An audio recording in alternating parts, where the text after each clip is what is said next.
नमस्कार दोस्तों, भारत एक सोच देख रहे हैं आप। दोस्तों, देश में हंगामा मचा हुआ है, देश में हल्ला मचा हुआ है और ये किस लिए?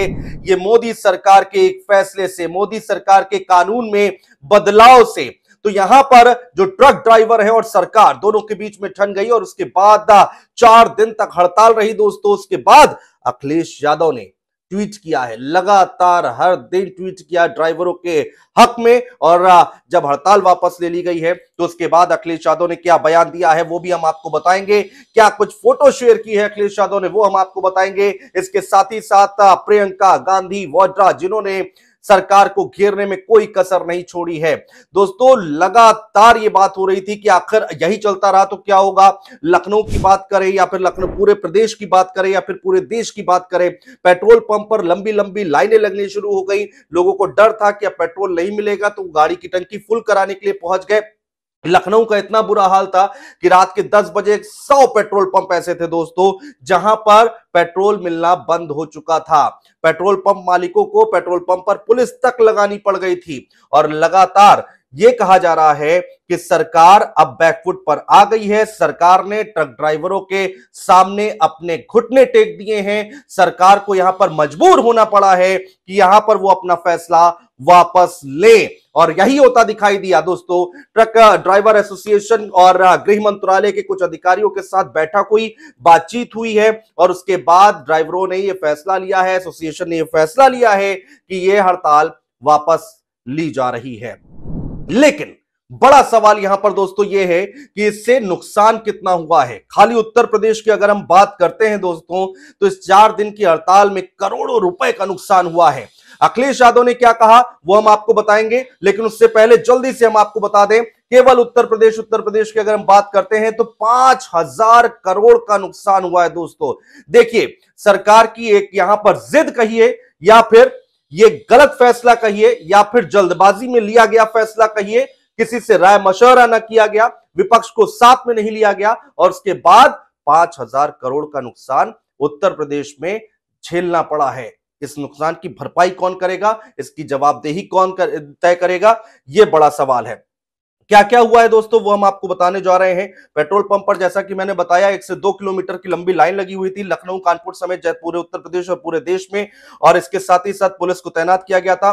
40 से 50% ड्राइवर जो हैं वो हड़ताल में शामिल थे दोस्तों। और कई जगहों पर कई सामान था, सब्जियां थी जो कि सड़ गई थी, कई जगह पर जो बहुत जरूरी सामान पहुंचाना था वो नहीं पहुंचाया जा सका। हाईवेज जो हैं वो जाम हो गए थे और यहां पर ट्रक ड्राइवरों ने चक्का जाम कर दिया था जिसकी वजह से जाम लग गया था। यूपी की अगर हम बात करते हैं तो छोटे बड़े मिलाकर 9 लाख से ज्यादा कमर्शियल वाहन, इसमें करीब 4 लाख वाहन जो ट्रक थे वो चलना बंद हो गए थे। अंदाजा लगाइए दोस्तों, 4 लाख ट्रक एक साथ अगर उनका पहिया जाम हो जाए तो क्या हश्र होगा। लाखों में ही नुकसान होगा, करोड़ों में ही नुकसान होगा। वो होता हुआ दिखाई दिया। सिर्फ लखनऊ की बात करते हैं, चलिए हम उत्तर प्रदेश की बात छोड़ देते हैं, 5,000 करोड़ छोड़ देते हैं, लेकिन सिर्फ लखनऊ की बात करते हैं तो 800 करोड़ रुपए का नुकसान हुआ है। 800 करोड़ का नुकसान, जिससे जो कारोबार जो है वो प्रभावित हुआ है। ट्रांसपोर्ट नगर की बात करें, पांडेगंज की बात करें, यहियागंज की बात करें, नाका की बात करें, ये जो मेन मार्केट है शहर की, 350 से ज्यादा बाजार ऐसे हैं जिनमें 800 करोड़ से ज्यादा का माल नहीं पहुंच पाया है, नुकसान हुआ है दोस्तों। इसी को लेकर अखिलेश यादव ने जो ट्वीट किया है, आज अखिलेश यादव का जो ताजा ट्वीट है वो क्या है वो हम आपको बताने जा रहे हैं कि आखिर अखिलेश यादव ने क्या ट्वीट किया है। जब हड़ताल वापस ले ली गई उसके बाद अखिलेश यादव ने कहा है कि केंद्र सरकार और राज्य की योगी सरकार पर जुबानी हमला बोला और उन्होंने सोशल मीडिया साइट एक्स पर लिखा है, वो हम आपको दिखा भी रहे हैं कि आजकल तथाकथित डबल इंजन की भाजपा सरकार दरअसल डबल दबाव में फांसी सरकार बन गई है। भाजपाई एक तरफ उनके दबाव में है जिनके फायदे में से फायदा उठाने के लिए वो जन विरोधी कानून लाते हैं, और दूसरी तरफ जब जनता एकजुट हो जाती है तो भाजपाइयों को जनता के दबाव में अपने फैसले आखिरकार लौटाने ही पड़ते हैं। ये उनकी तरफ से देखा गया। इससे एक दिन पहले की अगर हम बात करते हैं दोस्तों, हम कह रहे हैं कि अखिलेश यादव लगातार इस मुद्दे पर सरकार पर हमलावर है। उन्होंने क्या लिखा अगली बार, उससे पहले क्या लिखा, फोटो शेयर की थी। पहले मैं आपको फोटो दिखाता हूं, ये फोटो है अखिलेश यादव की। अखिलेश यादव खड़े हुए हैं, ट्रक ड्राइवर रोड पर खाना बना रहे हैं। और इसके साथ ही साथ उन्होंने दूसरी जो फोटो शेयर की है उसमें एक ट्रक ड्राइवर जो कि नीचे बैठे हुए हैं जमीन पर और रोटी में घी लगा रहे हैं और वही रोटी उठाकर खाते हुए दिखाई दे रहे हैं अगली फोटो में अखिलेश यादव। उन्होंने लिखा क्या है इस पे देखिएगा, बड़ी रोचक बात लिखी है। ड्राइवरों का दर्द वही समझ सकता है जिन्होंने उनके साथ रोटी साझा की है और ड्राइवरों के खिलाफ लाए गए काले कानून के विरोध में हमारी तरह देश प्रदेश की जनता भी ड्राइवरों के साथ खड़ी है। इसके साथ उन्होंने लिखा है आखिरी लाइन, दम्भी भाजपा सरकार को बैक गियर भी डालना होगा और यू टर्न भी करना होगा। नहीं चाहिए भाजपा, हैशटैग नहीं चाहिए भाजपा, ड्राइवर ही देश के ड्राइवर बदल देंगे। देखिए ये बड़ी बात लिखी है अखिलेश यादव ने कि ये ड्राइवर ही देश के ड्राइवर बदल देंगे, यानी कि नरेंद्र मोदी के ऊपर निशाना साधा है अखिलेश यादव ने और कहा है कि जो देश के ड्राइवर इस वक्त बने बैठे हैं उनको ड्राइवर ही बदल देंगे।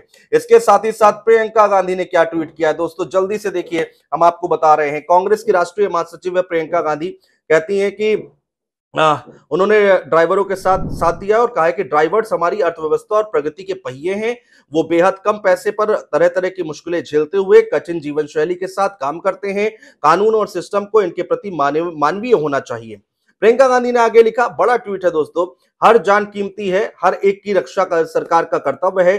कानून का उद्देश्य जन सामान्य के जीवन को आसान, सुरक्षित और न्याय देना है, ना कि लाखों लोगों को अत्याचार, वसूली, कैद व आर्थिक दिवालियेपन की ओर धकेलना है। प्रियंका गांधी ने बड़ा आरोप लगाया। बिना राय मशवरा, जो बात हमने शुरू में कही थी, बिना विपक्ष को शामिल किए एक तरफा तुगलकी कानून बनाने का काम बंद होना चाहिए दोस्तों, ये प्रियंका गांधी ने ट्वीट किया है।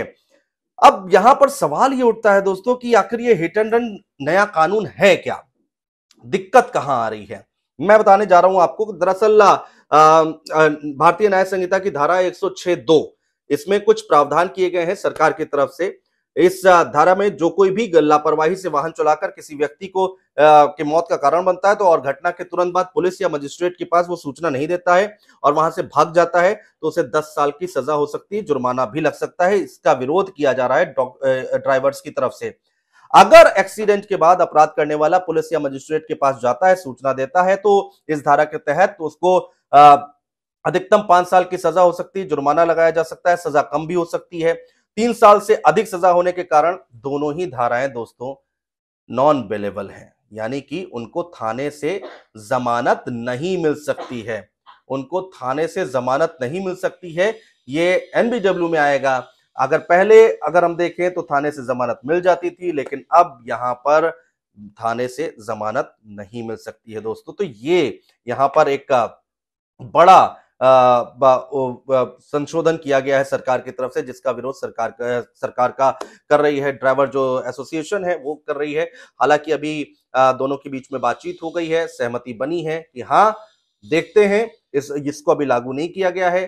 बैकफुट पर आ गई है मोदी सरकार, बैकफुट पर आ गई है यहाँ पर केंद्र की सरकार और उसको अपना फैसला वापस लेना पड़ा है दोस्तों। अगर आपने हमारा चैनल सब्सक्राइब ना किया हो दोस्तों तो प्लीज सब्सक्राइब कीजिए, जिससे कि जल्द से जल्द आप तक हमारा नोटिफिकेशन पहुंच पाए। बहुत शुक्रिया दोस्तों।